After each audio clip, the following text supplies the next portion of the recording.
Hey y'all, it's your girl Skyla here, and we're making the Manifest That Shit notebook. So right here I have my parchment paper down, and I'm wiping off the book cover with some alcohol and paper towel to remove all of my oils and fingerprints from off of it, so when I sublimate it, it will be a smooth finish.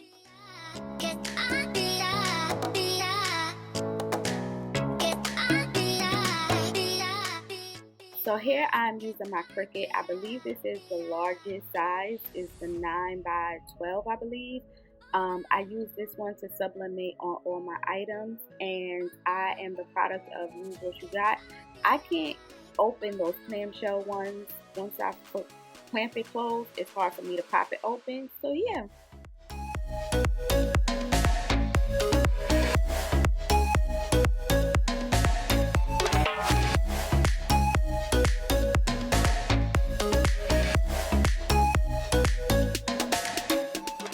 So ta-da, here is the book cover, and this is how the book actually looks.